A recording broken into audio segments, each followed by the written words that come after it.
Welcome to the Building and Growing podcast. We're delighted to have Joe Curtis, who's the co-founder of 11 Investments, here with us today. Thanks for having me. You're most welcome. So, it's a beautiful sunny day in London, and, you've traveled across town. Thank you very much for doing so.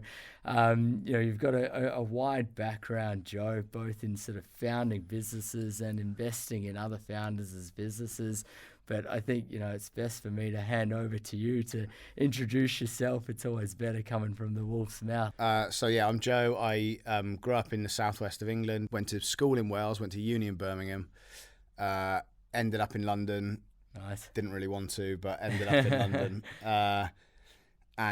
Got into recruitment in 2007. Yep. Worked through, kind of started to climb the ranks of a big firm called Michael Page. Oh yeah, I've heard of it. Big global business. Yeah.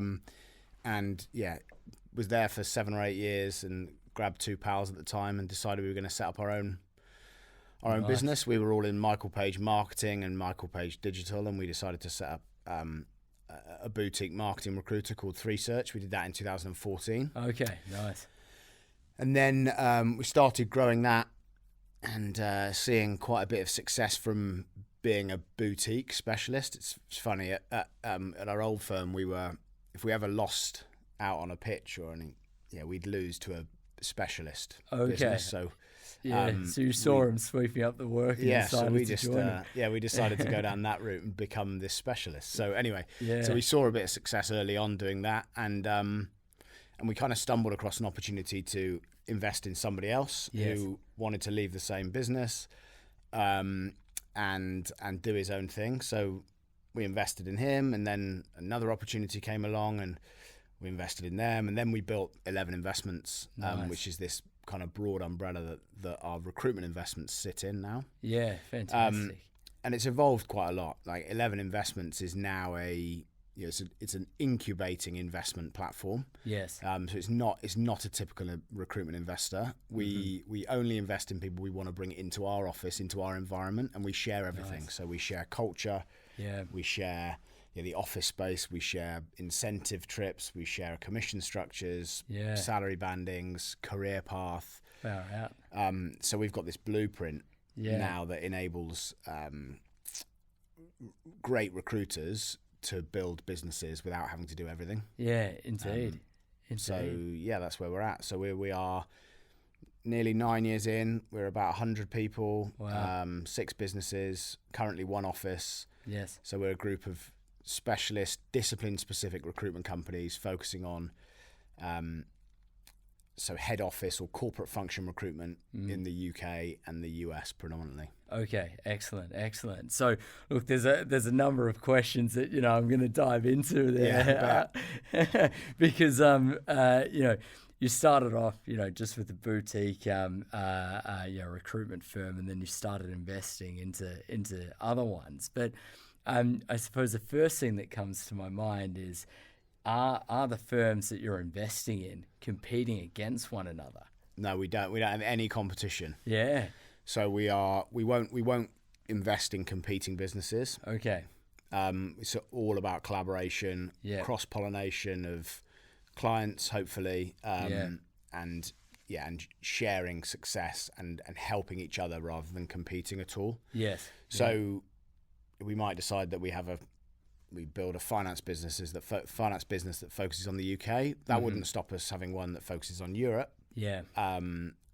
Or wherever, but we wouldn't have competing firms. Got you. Makes sense. And lots of these investment businesses do. Yes. Yeah. The most notorious one, the biggest in the industry, has lots of firms that just kind of do whatever, and some compete with each other. Yeah, which is interesting because even outside of recruitment, you see that. I'm pretty sure it was like SoftBank started a car sharing price war in Mexico between Uber and Didi, I think it was. Right. Okay. And it was kind of a cannibalization of the industry through discounts just being passed on to consumers. But it's a very good business decision, I think, not to.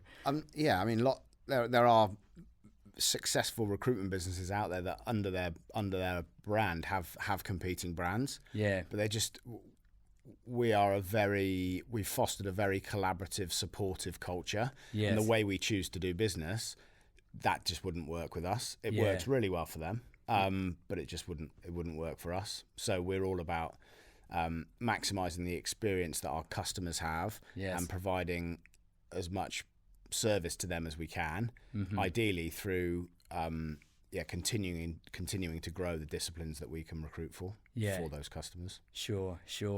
And can you talk us through what it's like, the journey for one of those founders when they approach you and they seek investment, what you sort of look for in them, and then what you provide to them? Yeah, so I meet lots of people who want to set up their own recruitment business, and we don't invest in many of them.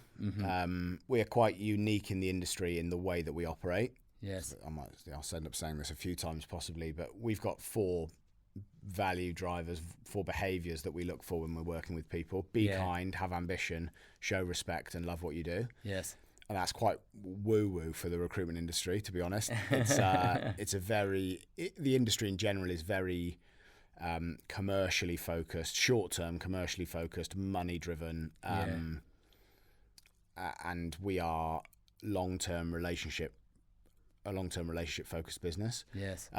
So we're very, very protective over our culture internally as well. So we want to provide this platform that enables all of our team to flourish kind of personally and professionally. Yes. And we do that through providing like the best benefits we can possibly provide them. Nice. Now, we can only provide those benefits to people who we're going to trust, that are going to be respectful and kind and ambitious, and not take the mick out of the fact that we provide unlimited holidays or whatever it might be. Yes. So long-winded answer. So we're very selective over the characters that we bring into our home, quite effectively, our office. Yes.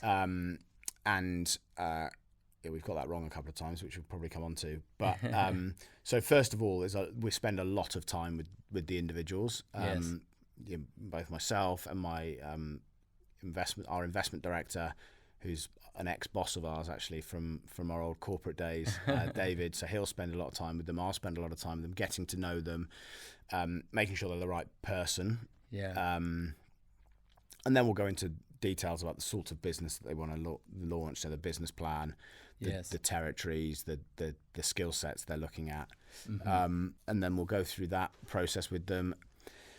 And then at that point they'll meet my co-founders, Charlie and Andy, the other guys who are putting the money up to have these investments running. Yes. And then the point that we decide we want to work together, obviously the contracts come out, and then at that point then the fun starts, right? And we never look at that bit of paper again, and we start along the journey, and then they can expect for our central service functions, so marketing, finance, ops, all of those guys to get cracking with setting up the company. Yes.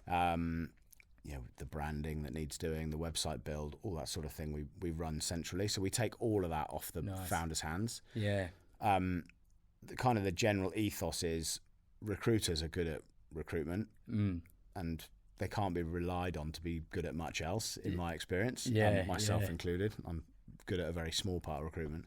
So the model is we take everything that's time, that costs you time and doesn't make you money. Yes. Directly off your hands, so you can go and make as much money as possible. Fantastic. In our experience, we spent over 50% of our man hours when we first started up doing non-recruitment based activities. The admin type stuff. The admin is an absolute time drain. So we give that back to people. Yes. And those activities are carried out by professionals who do it better than the founder would have done anyway. Yeah, indeed. That's fantastic. I really like the point that you made about you give them time back to do what they do best. And that's excellent. You mentioned that your co-founders are also providing some of the funds. Is it a closed, let's say, fund? Like almost a bootstrap business? It's all bootstrapped. Yeah. So fantastic. It's all bootstrapped, all self-generated finance. No external investment at all. Excellent. And what type of sort of payback period do you look for with the investors? Is it they're paying you back through a revenue share, or are you hoping to sell some of the businesses later on? We we share profits. So we take it's a joint. They're all joint ventures, and under shareholders agreements we have different equity stakes between us. We don't charge. We charge cost of the services that are provided for that operation. Other businesses don't. They're profit generating investment model. We don't. We charge at cost, and then we share the profit in proportion to the ownership structure that's in play for any one of those businesses. We may end up selling one to all of the businesses in the future. But the plan is enjoy what we're doing and make money doing it. And see what we can achieve. Fantastic. We're all about making money today as well as growing for the future. Which is probably not too common with your guests. I mean, in the tech space, it's kind of like spend. I might be a bit of an anomaly here. No, indeed. Look, and it's always good to have guests who are bootstrapped because it's such a difficult thing to do. It would be really interesting if you could sort of simulate a founder who didn't have any sort of VC funds and give them a profitable business and then see whether they could keep it profitable, because it is a completely different mindset, particularly in the consumer space where, like over the past few years, it was just the norm to acquire customers through digital marketing, and the unit economics of cost per monetized customer, for example, were going through the roof. But investors were kind of like, go ahead, just keep doing it, and there wasn't enough focus on bootstrapping and sustainable growth. And all of a sudden, over the past 12 months, it's come in, and founders are kind of like, shivers, what do we do? So it's a very respectful thing, I think. Well, I'm not going to be starting any consumer-focused tech business anytime soon. That's for sure. So we'll stick to what we know for now, I think. Indeed, and that's what Warren Buffett always says as well. Don't invest in something, unless you understand it. Yeah, absolutely. So fantastic. Look, and the business model, in a way, it kind of has a hint of the principles of a franchisee model in terms of some of that central servicing, and that's when they're paying you a particular cost every month, let's say, for the servicing, and that also helps you in terms of predictable income, I imagine. So how basically we calculate it by headcount of the business operations. So we're 100 heads, and we've got a support central services function of about 15 of those heads. If we were to launch a new business tomorrow that was 5 people, those 5 people, that business would be charged 5/90ths of the 15 of the cost of the 15 headcount for the services that they're acquiring. And then the split of the rent, the rates, everything is just it's just divided per head. Which is we think is a selling point. Indeed. For why people would want to be invested in by us as opposed to others. It's a more cost efficient way for them to run their business. For sure. And then if we look at some other metrics, for example, like if you look at a professional services firm, they're looking at how much an employee costs and then what they can bill them out to their clients. I think Bain is a good example. They charge 12 times, a first year graduate salary, right? And so after the first month, they're, from a salary point of view, they've got all that cash up front, and then they're just making profit afterwards, excluding building costs and whatnot. What sort of unit economics do you focus on for your investments? The recruitment industry, so how do our investments charge? Or perhaps even how sort of the recruitment industry charges and how you forecast that. So recruitment industry is not unique, but it's in the minority that we charge on success predominantly. Whether that be the whole fee on success, the whole search on success, or part of the search on success, it's similar to estate agency, in that Yes. we don't get, in general, contingent recruitment, we don't get paid unless we find a candidate. Okay. I don't know why it's kind of evolved that way, but it just has. And quite often clients like that, because quite often they're trying to fill the role themselves at the same time, or they don't know if they're going to need us, or whatever it might be down the line. Yes. So we as an industry, we tend to charge a percentage of salary or percentage of remuneration of the person that we're looking for. Okay. Okay. And is that ongoing to try and make sure that the person stays with the company, or it's a one-off? No, it's a one-off fee on the first year's usually the first year's remuneration. Yes. Okay. Although that is an interesting model, and I have thought about that in kind of we could try and build that in, that ongoing model, but I'm not sure how well that would go down. A customer's still paying for somebody years down the line. Yes. I mean, it could protect them, but if you get it really right, it definitely won't protect them in the long run. Yeah, that's it. I mean, in when it comes to acquiring customers, a lot of companies sort of moved away from looking at the cost per acquisition, pushing down to revenue shares and profit shares. So I think it'll be a trend to watch in the recruitment industry. Yeah, we'll see. Yeah. So look, I think the key thing, at least for me here, is the fact that you're getting paid on success. And sometimes when people think about starting a business, they're like, I'll make a business plan and I'm going to hit every single target. But recruitment is similar in a way to sales, in that you need to have a funnel approach, and that success is at the bottom of the funnel. At the moment, it's a high inflationary environment, an uncertain sort of economic period.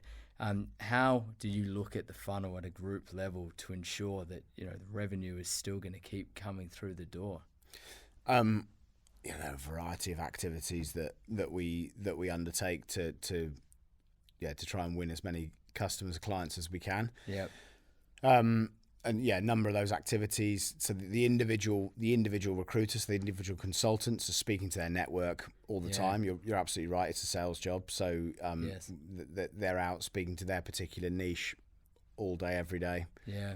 Whether they're speaking to candidates, so people looking for a job, or whether they're speaking to clients, so people hiring. They're just building relationships. We're a very relationship focused organisation. So we run round tables, we run webinars, panel discussions, a whole host of those things, kind of providing, I suppose, value back to our potential customers. Indeed. That's the number one, is kind of the consultants are the mouthpiece in terms of how they're speaking to continually speaking to the market. Yes. We have a marketing function that produces content and distributes that content. We're very pro LinkedIn, so we do an awful lot of our work on LinkedIn, where consultants, to a greater or lesser extent, develop their own personal brands on LinkedIn through a number of ways. Our networks as founders, so most of the founders have got very, very good tenure in the industries that they're operating. And a lot of the relationships are held at founder level, which is really, really important. Indeed. Still for us. The market has changed so much over the last 12 months. Middle of 2022 still was absolutely flying. I mean, it's like a recruitment market I've never known anything like. It was we knew it was out of the ordinary, but it was crazy. It's back to normality now. Normal in recruitment is hard. Yes. If you're good at recruitment, you can earn well. That's because it's a tough job. Like, customers would probably, on the whole, rather not use a recruitment agency because it's an expensive service. And it's perceived as being not a complicated thing to do. We're a kind of luxury play in some aspects. So clients would rather not use us. And we get used because it's a hard hard thing to do. Finding and engaging and hiring talent is really difficult in most sectors. Indeed. And I think one of the things that I've seen over, particularly the past, let's say 24 months, and even pre-COVID to an extent, is whenever companies are, listing jobs, they're now being copied across multiple different aggregators, and it's becoming so easy for applicants just to click, easy apply or whatever. And so in-house recruitment teams are almost just like drowned out in noise, with random applicants who are just clicking. So, do you find that you're able just to cut through the noise, and that's what companies are valuing? Yes, different economic cycles, different recruitment cycles. Our sell or our justification for why a client would use us changes, and certainly now, on the face of it, a client will tell us why would we need you? I've got 1,000 applications for my head of marketing role. It's like, well, because you've got 1,000 applications. Like, how are you gonna deal with that? You know, the MD's not going to do it because it's not a good use of their time, not cost effective use of their time, and the junior recruitment manager maybe is able to do that, but it would be rare for a generalist in-house recruitment manager to be able to be knowledgeable enough in all areas of the business to know what they're looking for for specific roles, definitely for niche roles. So that is why I think a specialist recruiter is worth their weight in gold, throughout the whole of the recruitment cycle, when it's really busy with candidates or when it's really busy with jobs and really candidates short. There's a different level of education, different piece of education that needs to happen throughout that cycle. Because for the reasons we've just said, client thinks there's loads of candidates, that's a good thing. Well, not necessarily. You've got to think about what's the candidate experience from people who aren't getting not getting called back or not getting an email back when they've applied for a role especially if it's a well-known brand. There's a whole load of things they need to think about, candidate experience-wise, that we haven't gone into. But well, look, I mean, I think it's a good segue to dive into it. How have expectations around candidate experience changed? How have they changed over the years? I think they have. I think everything's changed over the years, right? The way people are treated, just the expectation of how you're treated, it has changed, hasn't it, over the years? In everything that we do, really. I can't really think of very many examples right now, but definitely in our industry, candidates expect to hear from somebody when they are or aren't successful. So the expectations there has changed. I think the recruitment industry has not got the best name in terms of customer service. And that's certainly something we're doing our very best to change from our point of view. Now, our Google reviews, very proud that 3Search our Google reviews. We've got well over 500 5-star Google reviews now. So like we are doing all that we can. That combined with our internally with our Glassdoor kind of platform as well. So we are service led. We've got a pretty brave strapline at the moment, which is the best recruitment experience you'll ever have. Nice. We're well aware we'll get pulled up on that sometimes, but we want to be challenged on that. We have a desire to kind of live by that mantra, as it were, because I think it's really important. I think it's really important to provide that high level service. Yeah, that's it. Because ultimately, if somebody misses out on a role the first time, maybe they'll reapply again. I applied for Revolut a couple of times before I eventually got a job there, and they were one of the companies that had said previously, look, you don't fit the bill for this particular role, but would welcome you reapplying again later. Whereas some companies they didn't even bother to email back, and it's not a difficult thing to do. So. It's interesting. I heard a story about somebody had pitched for investment from Virgin, from their seed or their incubator program. Someone in recruitment had pitched Virgin for this this investment, and I don't know if it was Mr. Branson himself, but somebody just said, look, every process there are far more unhappy customers than there are happy customers, as in candidates who haven't got the job. It just didn't align with their brand positioning that they could have so many disappointed people, which I think is a really interesting way of looking at it. Quite a decent thing to say. Yeah, great thing to look at. It can be a profitable industry. So money aside, they didn't want to go down that route, risking damaging the brand by having so many people not get the job they were applying for. Obviously, more people don't get the job than do get the job. Yeah, indeed. Yeah. And then if we dive a layer deeper there, I, for example, have a European passport. I was lucky to arrive, before the Brexit laws came in and meant that you had to apply with a work visa as a European to the UK. Yeah. How do you think the market's changed for people that require sponsorship?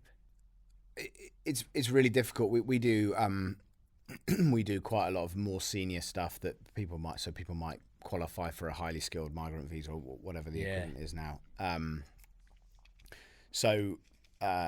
Without getting too much into the Brexit and the political situation, it's affected other industries way more than it's affected ours.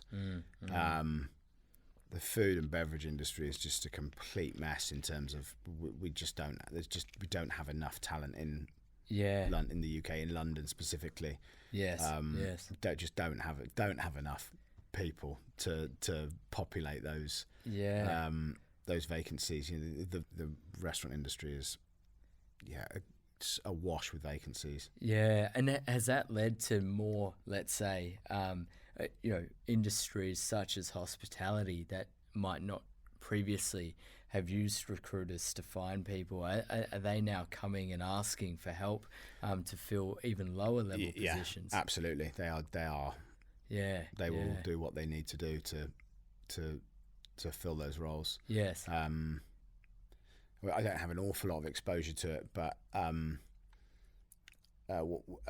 we have another business called Recruiter Labs that invests in individuals to start their own businesses. Okay. And it's not an investment play, so it's a build model. So we provide all the back office provision that a recruitment business would need. We build their website, we incubate the business, we do everything they need. Just same kind of ethos, so they can get on and recruit.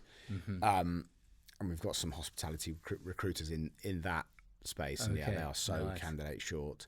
I got asked the other day by somebody who owns a fund. I wasn't expecting for them to ask me for food and beverage people. They own this fund. This fund owns holiday parks, and they're desperate. Yeah, incredible. The people aren't here.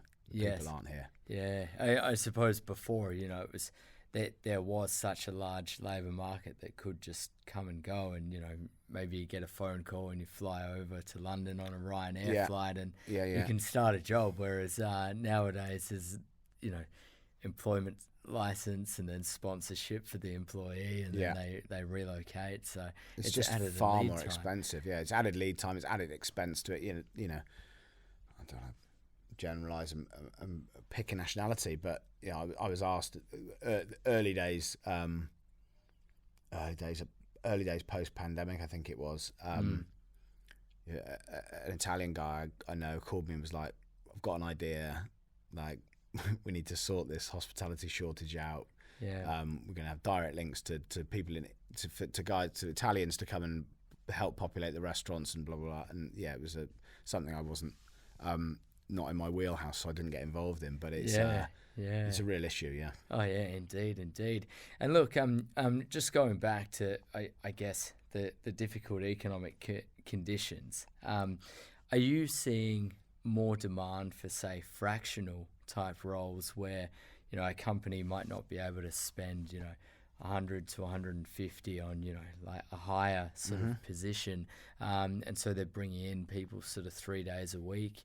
Are you able to talk about any trends in that space? Yeah, it's certainly in uncertain times. There's always a kind of higher demand for whether that be an interim because the headcount isn't allowed to be in place, which I think is a bit counterintuitive. Yeah, it usually indeed. ends up costing more money. But Yes. whether it be fractional or interim or fixed period of time, absolutely. That usually happens at a period where the kind of permanent vacancies are dying down a little bit. Yes. So that does happen. Yeah. Not in all sectors, so very rarely do we get that sort of requirement in our sales recruitment business, funnily enough. Yeah. But yes in the marketing industry, and across other industries as well. For sure. Yeah, fantastic. Yeah, I guess it all depends on what budget and how big the funnel is for a business. Sometimes they might do it in sales. I think they do. I think they do high level consultancy, so strategy and teaching, coming in to teach businesses how to run a sales operation. Yes, which you'd know about, but not kind of interim salespeople. Yeah, that's it. Because when you're bringing in a head of sales, you kind of bring a network with them. I always say to companies, when you're hiring a head of sales or a director of sales, one thing that you should expect and you should look for is the fact that they're going to bring a network of warm kind of leads to you as well, and you've got to look at that salary as a cost per lead almost. But if someone comes in for 3 months and then walks away, it doesn't do anything good for your funnel, So exactly. Yeah, excellent. Well, look, Joe, we've covered a lot in terms of how you started.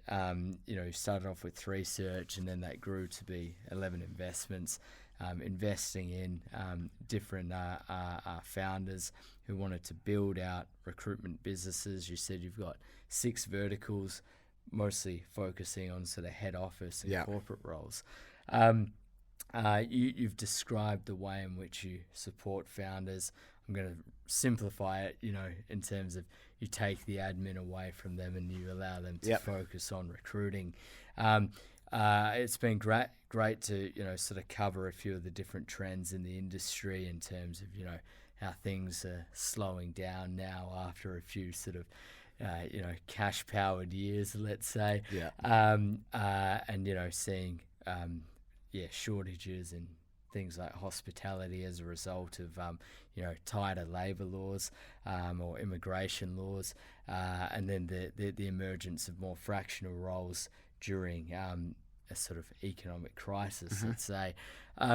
It'd be a great time to maybe dive into some of like the key takeaways and learnings that you've had in your career. I don't know if you're able to share a war story or two. I think that the overwhelming reason we've managed to do what we've done is we've the 3 of us that founded the first business are very aware of our strengths and very aware of our weaknesses. Yes. We happily remind each other of our weaknesses or their weaknesses. So we've stuck to our lanes. We've always had that. We went into the business knowing that Charlie was going to manage the people. I was going to find the people predominantly, and Andy was more of a kind of technician, so very capable recruiter. Yes. So the 3 of us put together, Charlie always likes to say, makes one good recruiter. Yeah. And it's very, very rare that you find people in our industry who is capable of doing all of those things. Indeed. And our industry is very, very fragmented, even historically, even more and more so now, with more and more people wanting to do their own thing and this entrepreneurship thing being so popular these days.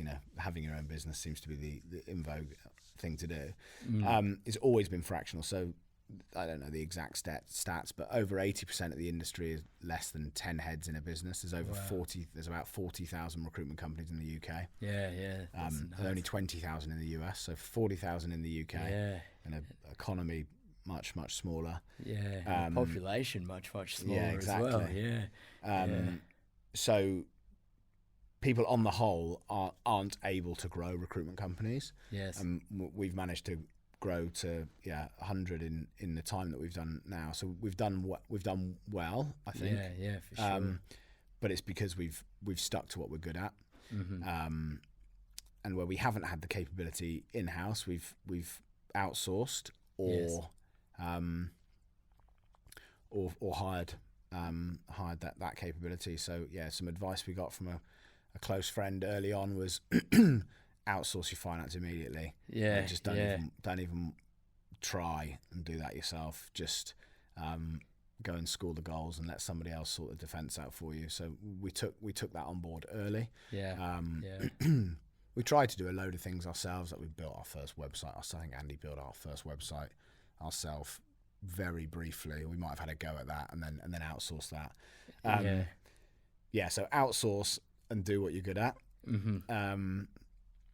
And then as this is predominantly a tech industry focused podcast, I'd say get to profit as soon as you can. Indeed. Yeah. Or at least revenue. Yes. Revenue. I mean, some people, they don't even get there, eh? Like, I think I don't know. We humans are very good at forgetting, so maybe we will forget all this when the taps get turned back on. And it's people are all about growth. But I would, I think we've always been very, very profit focused. It's really important to us that we enjoy the fruits of our labour now and in the future, and we're just kind of being as profitable as we can whilst we grow as quickly as we can, and just seeing how good we can be and what we can achieve. Lots of our industry are fixated on a fixed period of time and then selling up and getting out. And out of those 40,000 businesses, I think last year, so 2022, was a record year for M&A transactions in our industry. Oh wow! And I think less than 40 businesses were bought or sold. Okay. So 0.01%, whatever that is, of the industry. It's only tiny the very, amount, very best businesses do end up getting sold. So hedge your bets a bit and try and make a bit of money in the short term. Yeah, for sure. Look, really great takeaways. And last week at London Tech Week, they showed us sort of a graph of founders or early stage companies were, I think it was like 27 times more likely to hit, the figure might have been 50 million ARR if they had a certain amount of network connections, they had a certain amount of board advisors, holding equity, they'd been present in 3 or more markets. So they were sort of funneling the way down to success. When we're at school, they always say, do extracurricular activities and, join clubs when you go to uni, and you'll have a better chance of finding a job. So I suppose, you see the recruitment industry day in, day out. Are there any sort of really key things that make candidates stand out and increase their chances for success? I think being more and more these days is being a true specialist in whatever you're doing. I think is and being able to articulate that specialism and that success and the value that you bring. Not many people are very good at interviewing. Generally, well, we have different profiles of people depending on the sectors that we're recruiting into, but marketers in general are quite team focused, and so we'll often talk about we did this and we did that. They don't talk enough about what I achieved. Some of the sales candidates might be a little different to that, but it's focusing on what you're good at and sticking to that, being able to describe that well, and talking about what you've achieved, what benefits you bring commercially and have brought commercially. Yeah, fantastic. So really quantifying, the success previously. Yeah. And what about generalists? And I'll caveat myself, I think I am a generalist. If I had to describe myself, it would be that, I'm not necessarily the best at anything, but I can be good at, multiple different things.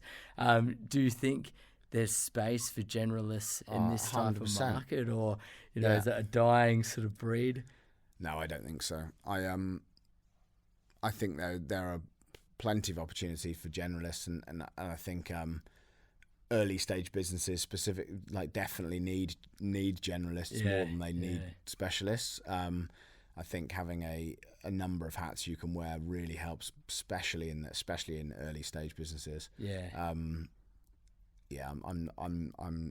definitely not anti-generalist. Yeah, fair enough. No, I thought it was, it's good to sort of compare, because I remember at Revolut, there was a time where we sort of got told, all right, we're building these different things, but now, we've got to start hiring people that have, 10 years experience more than us, 20 years experience or whatever.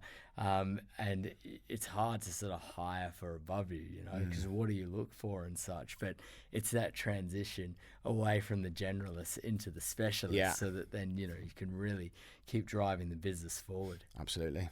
Excellent. Look, Joe, thanks so much for your time today and for sharing all of your insights with us. Thanks for having me. Cheers, Lucas. You're most welcome.